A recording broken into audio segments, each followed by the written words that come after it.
If you grew up in the 80s, it's impossible to forget some rock guitarists.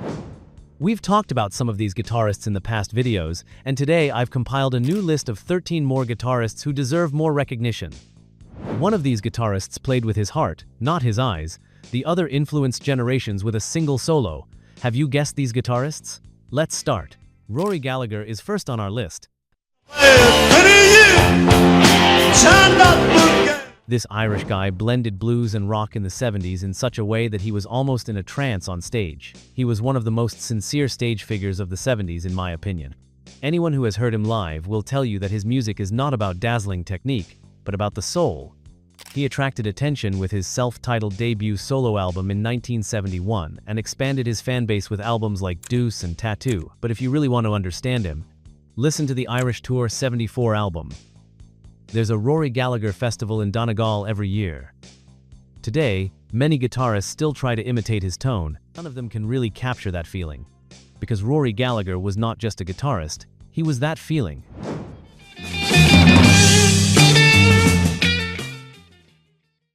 Frank Marino is second on our list.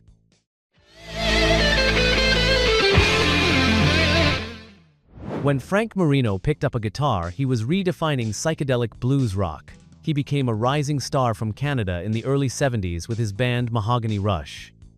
When he released Strange Universe for the first time in 1975, people were impressed by the album cover. Everyone compared him to Jimi Hendrix, but Frank's tones were more refined, more controlled. Especially the 1978 album Live shows how he built a unique world with the guitar. In his own words, his guitar was a tool for an inner journey.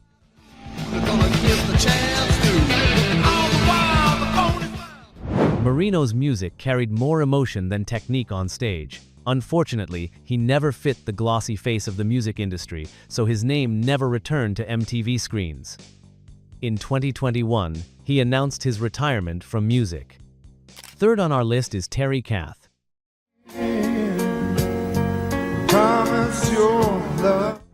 Terry Kath, who mesmerized with his guitar as much as his voice in the early days of Chicago, is, in my opinion, one of the most tragic and valuable figures in rock history. It is said that even Jimi Hendrix once remarked, "This guy is better than me." Just listening to his solo on 25 or 6-4 shows how powerful his expression is. Kath integrated many styles into his music, from jazz rock to funk. But unfortunately, he died in 1978 by accidentally shooting himself. He was only 31 years old. The albums and live recordings that remain are enough to make him still special today. If you haven't heard of him before, he's definitely worth discovering. Fourth on our list is Bill Nelson.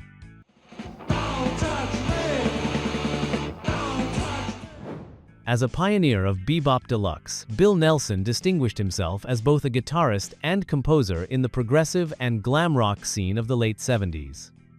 Active since the 1970s, Nelson is often described as an art pop artist as well as synth pop and new wave. The tones and melodic structure he used in his album Sunburst Finish are still considered ahead of their time today. Nelson focused more on studio experiments than stage shows.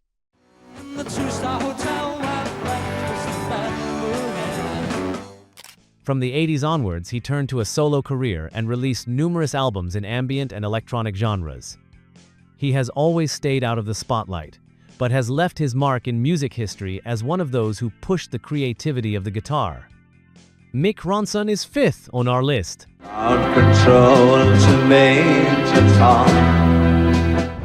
Mick Ronson. His name is often associated with David Bowie, but I think he was so much more. He was Bowie's right-hand man during the Ziggy Stardust era, but those albums would never have become so legendary without Ronson's touch. Melodic and orchestral tones combined with solos to turn music into something that could be felt, not just listened to. He also displayed his talents with solo work such as Slaughter on 10th Avenue.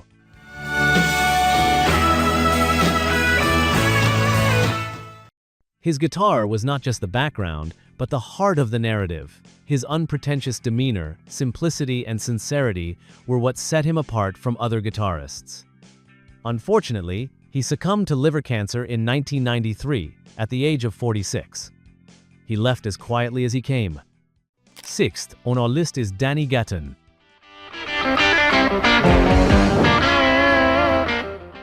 Danny Gatton is often referred to in the guitar community as the guitarist's guitarist. When he picked up a Telecaster, he had the ability to fuse country, jazz, rockabilly, and blues into one melting pot.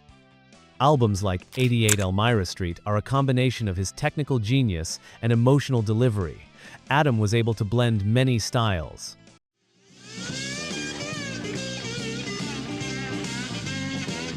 His control over the instrument was admirable, so much so that he could mimic the vibraphone and electric piano.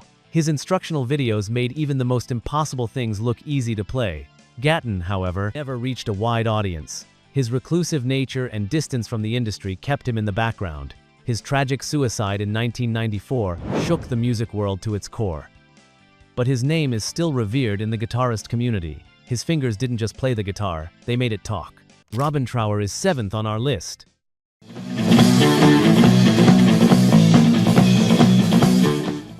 When Robin Trower left Procol Harum to pursue a solo career, no one expected him to develop such an intense guitar language. His 1974 album Bridge of Sighs was his real breakthrough. Trower's guitar tone has been compared to Hendrix, but it is clear that he is not imitating him. His songs flow slowly, but the emotion hits like a flood. He had good songs, but he never had a hit. Even today when I listen to Trower, I feel like time is slowing down. For me, his tone is very harmonious. His guitar is more emotion than technique, and that's what makes him unique. Tommy Bolin is 8th on our list.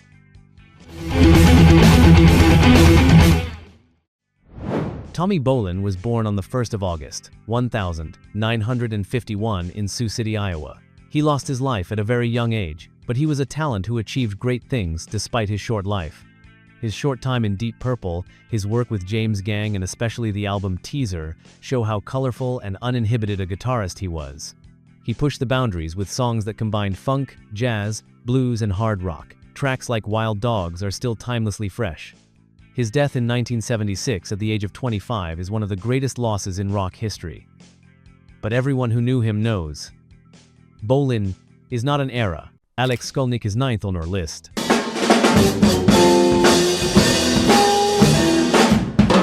Alex Skolnick is best known in the thrash metal world with Testament, but his relationship with music is much broader. He studied classical music, formed a jazz trio, studied world music.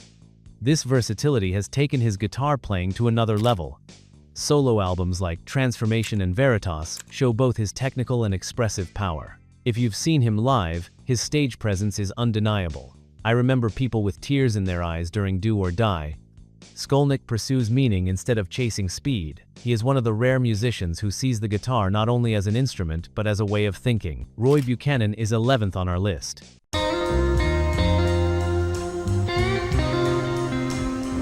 Roy Buchanan. When I heard his guitar for the first time, I thought, what kind of pain is this? He made that Telecaster cry so much that it almost spoke, but in a broken, tired voice. His sound came from the deepest part of blues, country, and soul. Before pedals became common, he used only his hands to create effects. He never played in a big band, and he stayed away from the big stages. But everyone who came to his shows left mesmerized. The Messiah Will Come Again, from his 1972 self-titled album, still gives me goosebumps.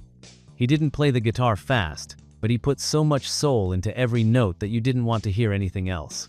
When he died tragically in 1998, the world quietly lost a great story. But among those who still know him, there's a phrase that goes something like this: don't talk about guitar until you've heard Roy. 12th on our list is Eddie Hazel.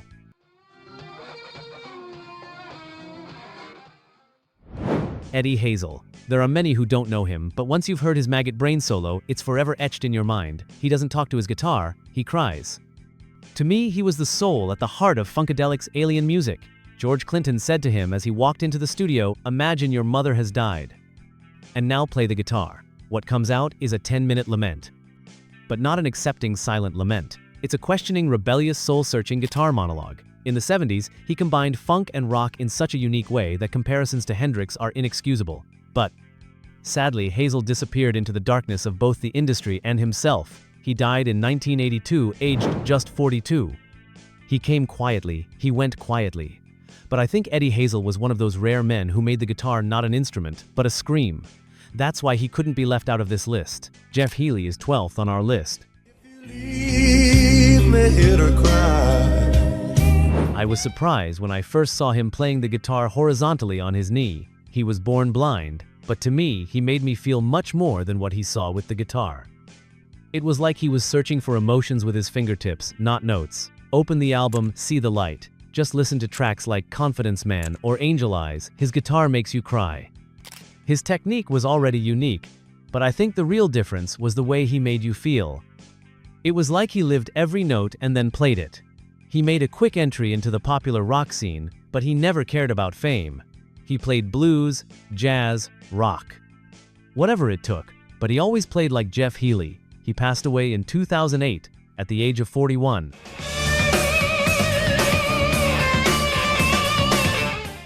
Thirteenth on our list is Lindsey Buckingham.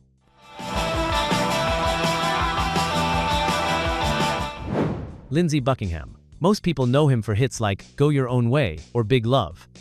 But I really realized who he was for the first time when I listened to the Tusk album from start to finish. The spotlight was usually on Stevie Nicks. He was in the background shaping the sound of the band with his compositions, production, and guitar. As for his guitar style, he had an extraordinary finger-picking technique. It's amazing how he could play all those complex rhythms and melodies together without using a pick. He was kicked out of the band or left, but no matter what, whenever Fleetwood Mac did anything without Buckingham, it was like the spirit was missing. Because to me, Lindsey Buckingham was not just a guitarist, he was the balance of the band. Today, we talked about 13 special guitarists, from Roy Buchanan to Rory Gallagher, from Eddie Hazel to Jeff Healey, all of whom shaped rock music in their own way. So how did you find this list? Or who do you think is missing from this list? Write in the comments so that we can talk about them in our next video. Don't forget to subscribe and turn on notifications for now. Goodbye, Rock Again family.